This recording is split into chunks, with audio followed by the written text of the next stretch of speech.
Everyone, welcome to a very special edition of Independence Artists Unite song series. I am joined here again for her second visit, Lynette of Bestial It's me again. and CARRELLEE, an artist and a remixer. And today we're going to talk about a remix that CARRELLEE did for Road of Thousand Tears for the Bestial Backbone remix record that has just been released. How did you guys meet each other? First of all, welcome to both of you. But did you guys meet through Negative Gain, or did you know each other before that? I don't know who wants to go first, but I guess I'll go. Go ahead, yeah. Yeah, through Negative Gain. I think it was like I'd heard of your music, and then you signed with Negative Gain. And then I think the first time was like one of the Negative Gain group chats or something when we did the Zoom. And then in person at the showcase in New Orleans, right? Yeah, and I don't think I even got the chance to talk to you much down there, but Brand, who also is actually from Madison, so that's kind of a fun connection because I've seen him a lot at the Crucible over the last couple shows. So yeah, so and then in my little research detective work, I actually saw that Lynette, that you remixed CARRELLEE's song Morning Sun for your remix record, which is also your most current release too, right, CARRELLEE? Yeah, in December. In December, yeah. So was that the kind of thing, well, I did a remix for you, I want you to remix one of mine? Yeah, it wasn't quite so like, if you do this, I'll do this for you, right? It just was like, it sort of worked out that way because we happen to have that happening at the same time. We're kind of on the same schedule here with our album cycles. Yeah, it's interesting, yeah.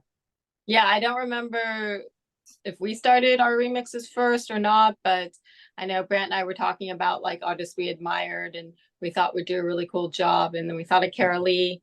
And then it may have been after that you mentioned to do one and we're like, oh, okay, this is perfect. And yeah, so I sang a little on hers and she sang a little on mine. And what is the whole idea of doing a remix record? Was that something that is a Negative Gain thing that they want you guys to do, or did you have interest in that as individual artists? For us, it's we've always loved to do remix albums. For me, it's really cool to see who is wanting to do it, and it's such an honor, and then also hear what they come up with. And then it's also another way for your songs to get played out, maybe be changed into something that could be more for DJs and dancing and stuff like that. So that's for me. Yeah, similar for me too. I really love what you guys did with Morning Sun because it's a little bit more dance friendly for the clubs, and it's fun to see what people do, and with their own sensibilities. Yeah. And I don't want to pigeonhole either of you, but would you say, CARRELLEE, that you're more synth pop genre or synth wave, or how would you describe it? Yeah, I would say a little bit more towards that. I used to say synth wave, but that seems to be a little bit not correct as well. So I don't really know. Yeah. Synth pop. I have the same problem myself. Yeah. Yeah. Genre good. I'm going with synth pop. Yeah. Why not? But and whereas Lynette, you're more dark wave electronic kind of vibe. Too hard to pigeonhole as well. But I'm just saying, you two weren't exactly from the same music sphere, so I thought that was interesting because for you to take a song Road of Thousand Tears that I love and that we've talked about on a previous episode, so I know how much it really means to you, the meaning of the song and special it was to you. So I feel like it's a very like precious gift to put it in someone's hands. So there must be a lot of respect and love between you to give that to CARRELLEE and say, here, take my baby and do something with it. But I thought that's one thing. But then I also thought it was interesting because of her take on it is more of a synth pop take on it. And I really just enjoyed hearing your voice in that environment, you know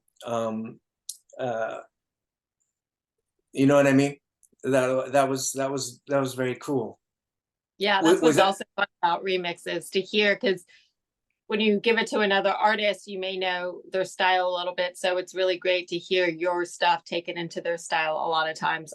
That's one reason I really love it too. Yeah. Oh, thank you. Yeah, I just wanted to see how Lynette's voice could really shine through, like in sort of a more stripped down thing. Yeah.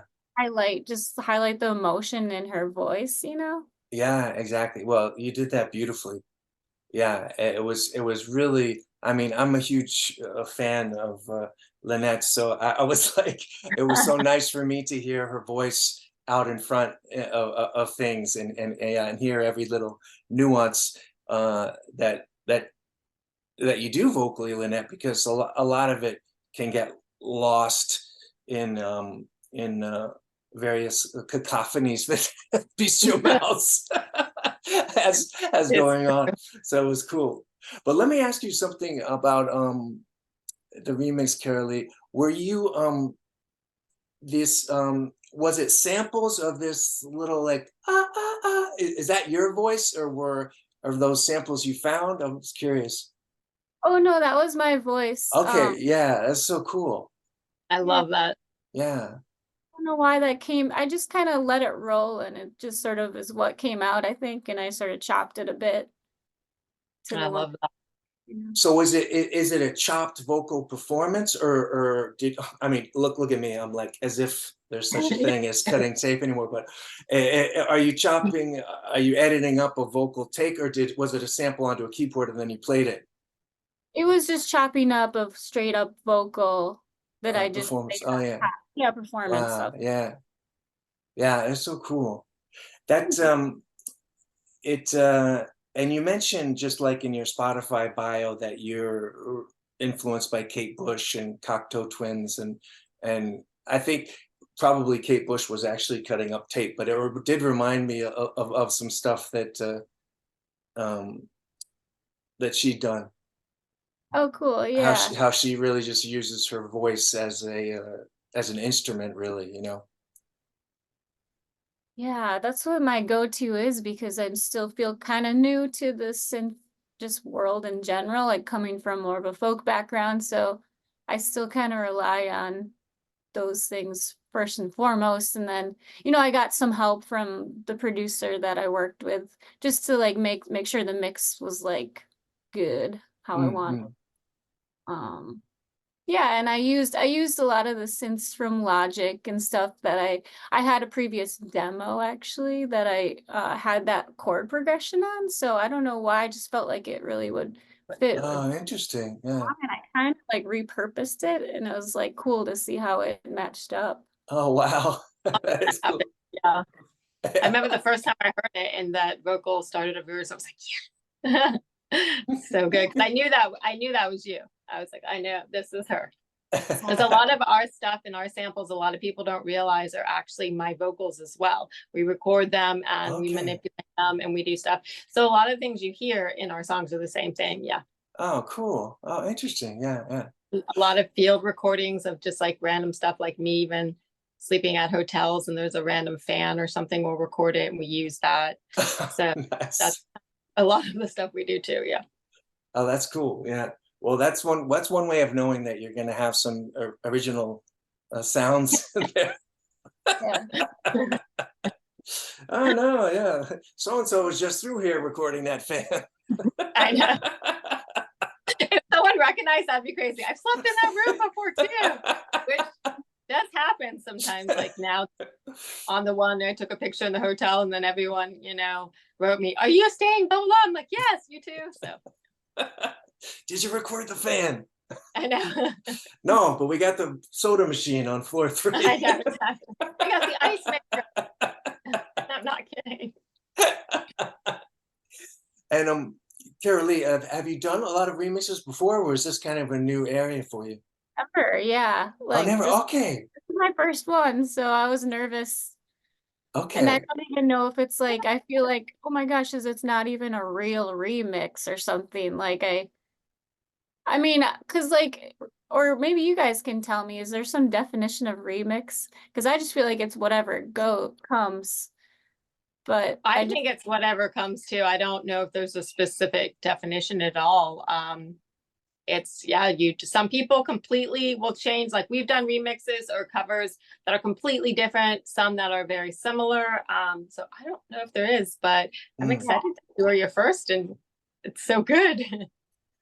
Yeah, I won't say there is either, but I think there's probably like this stereotypical idea of what a remix is, that it's supposed to be something more dancey afterwards or more like DJ friendly or something. But I think that's just a stereotype from the 80s, probably. Yeah, maybe started when they talked about it that yeah, it would have been like a dance floor banger or something. I don't know, but a lot of these things I never really know.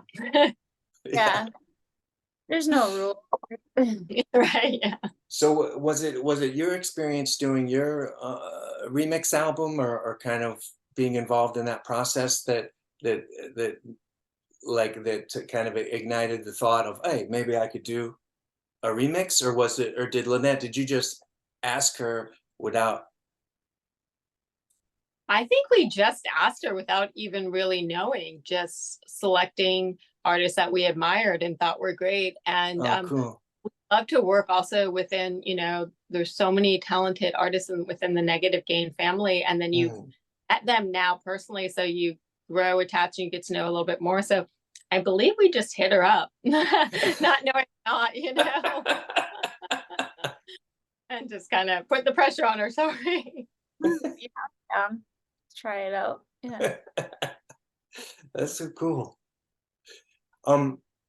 What are let me I want to hear from both of you what some of your favorite moments are on the remix, or like Lynette, for starting with you, like what are some of your favorite things when you just heard this thing and you were like, whoa? The first one, like I was talking about, was the vocal sample. I just thought it was so gorgeous and it just captured the atmospheric emotion of it, and just to me helped elevate that it is an emotional song. It is kind of, you know, to me like orchestral or like a theater type of experience. So that was the one that really stood out to me. Oh yeah. At first I just had a sample bass and I was like, no, I think a real bass would help. Yeah. And it's like a lot of tune, which I kind of like. At first it bothered me, but it kind of gives it more of a more raw feel or something. More raw, yeah. Yeah. It's Well, good in there. It's funny, Lynette, because when we were talking about Wrote 1,000 Tears, I mentioned that this sounds like something from a David Lynch film, and you said, "Oh, this is, you know, the keyboard player said this is the David Lynch song," or whatever. And now with this treatment, it really is. It really seemed like that to me. I mean, you could just see, you know, some spot. I could see you in a spotlight, you know, with an old time microphone singing the song. Really, that's one of my favorite things too. And then you would have the different voices. And what was it, Mulholland Drive? Then when she faints and it's still kind of going. Yeah. This captures that. Yes. Yeah. That was hoping for. Is there? Is there someone at like Negative Gain or something that tries to shop the songs to movies or something? Because it is so cinematic. It would be great to have it in a movie. I don't think so, because that's specifically like publishing or licensing, and you need to have like a company that specifically does that. So I'm not specifically sure. I know they work sometimes with like video games and things. But yeah, I don't know. That's one thing I've always wanted is like to be in movies and on films and things like that. I always wanted to work on that. Yeah, do you ever work with sync licensing, Lynette? Like, do you have? I don't have one. I don't really even know. Like, that's the thing too. I've been researching and trying to figure out like where to begin. What are the companies that do that? I have like done a few collaborations with some people that work with movies, and I think one of our songs got picked up. But yeah, there's so much worlds I don't really even understand. And there's like, it's on my to-do notes, one day have this, one day have that. Then you're like, oh wait, no, I need to write a song. I need to practice. I need it, Yeah, there's so many. I did submit it to, I have like a Blue Buddha's a really nice guy in LA who does sync licensing. So he's got it on his Oh, sweet. Oh, repertoire. cool. All right. We can get All right. Come on, Blue Buddha. Come on. Well, it's like it's crazy because of course, I mean, a filmmaker would be like, what, their mouth would be watering as soon as they heard this song, but it's just like linking up, uh, you know, linking up directors and artists or what have you. Yeah. It's interesting doing shows like this too, because it's like you think that people, I mean, I always think people know everything. I mean, I don't know anything about that either. But it's like, and then sometimes I know something that other people don't, even though they're a bigger act or something, and it's interesting. It's another cool reason to like just do shows like this, and then people see it. Who knows? Maybe you'll get a message from oh, I know blah blah blah. I don't know anybody else, but I do know blah, blah, blah. That's the one thing. Yeah.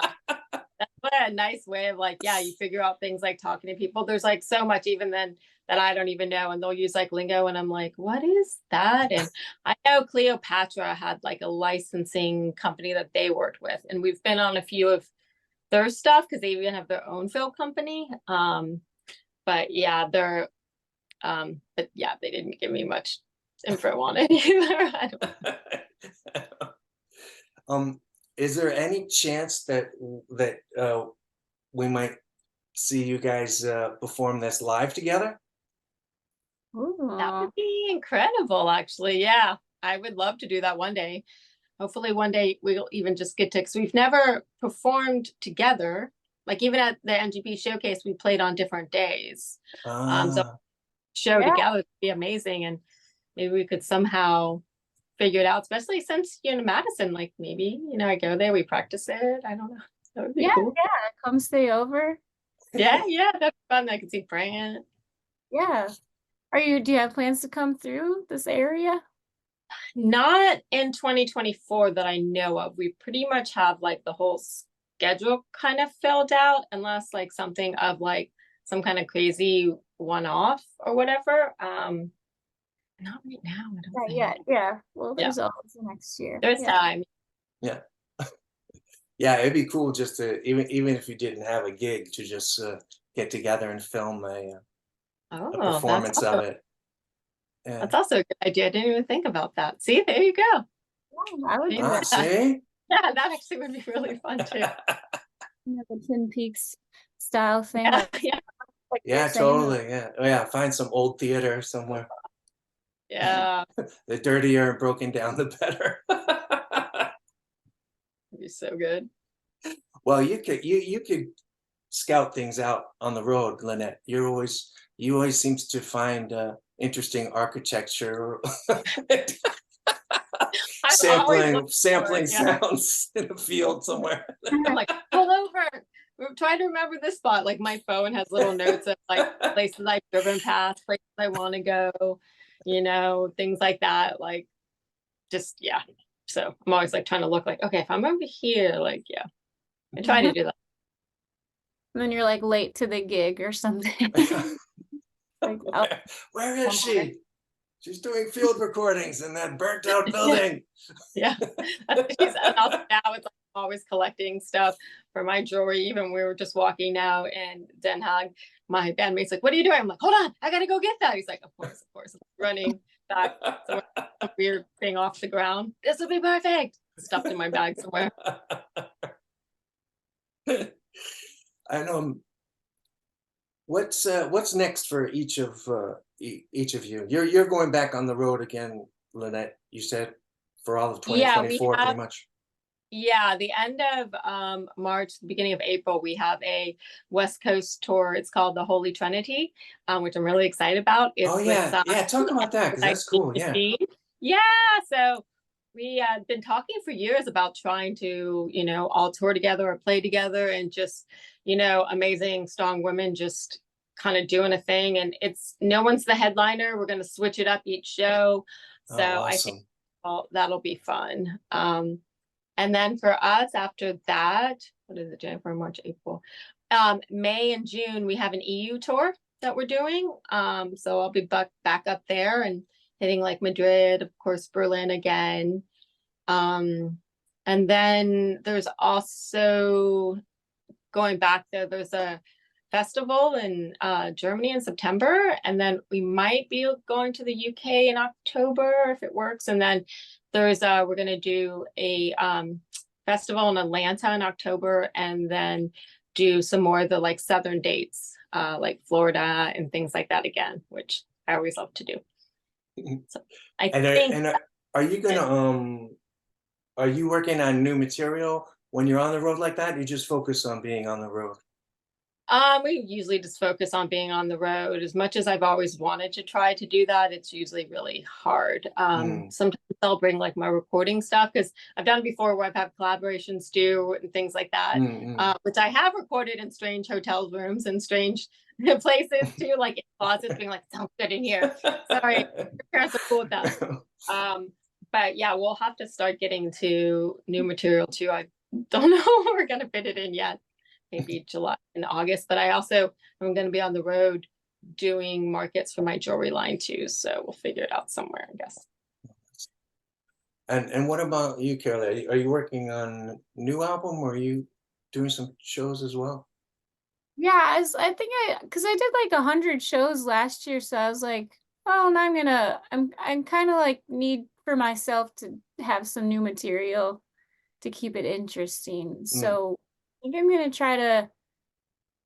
I'm not setting any deadlines, but I would like to be doing a new album in the next couple of months, you know, so that I can. Vinyl takes so long, and it's like, yeah, so because I'd like to tour so I kind of have a tour schedule planned for the September, October, November of this year. If I can get a new album done, that would be great. That's the plan. Does Negative Gain put any kind of, or is just completely open-ended when you guys want to write your next albums and tour? They just, I mean, of course they can't have you put out an album every month or something, but I think it's pretty free and open. So far they haven't done that to us. Yeah, I don't know with CARRELLEE. Yeah, not really. Just making sure like that the releases can fit in, not all at the same time with all the different artists. Oh, with the other artists, yeah. Yeah. Kind of schedule it would make sense, yeah. Yeah. I haven't told them about that plan yet, but that's what maybe they just heard about it right now. They happen to tune in. Well, thank you so much, both of you, for making the time to do this. This is the first time I talked about a remix, so I thought that's really cool. And I love it. yeah, and I just love this remix of Road 1,000 Tears. So if anybody hasn't heard it, go check it out. Go check out the other remixes on Well, now you've put it that I want to make a video for this. Like I really want to go somehow and see if we can find some kind of theater and film something like this. You've put this in my head. I'm like, I want to make this happen. And then also I'm like, I can see Bran, see the little one, you know. So yes, would be cool. Yeah. Maybe we can be on each other's new music for a little bit. Yeah, who knows? Yeah. Well, awesome. Well, thank you both so much for making the time. I know you're both very busy, and yeah, I hope you both will consider coming back on when you have some new music and talk about that. And yeah, thank Well, you so thank much. Happy Valentine's And nice Day, to meet you, everybody. CARRELLEE. Nice to meet you. I've listened to I haven't listened to much of your music, but I listened to the morning shoot Morning now is it was Morning Sun. I was gonna say Morning Song. I was like, that's not right. Yeah, Morning Sun. Yeah, and I listened to the remix of that. But I look forward to listening to more. I really like what I heard so far. Really But good luck. so yeah, looking forward to what's next for both of you, and talk to you soon.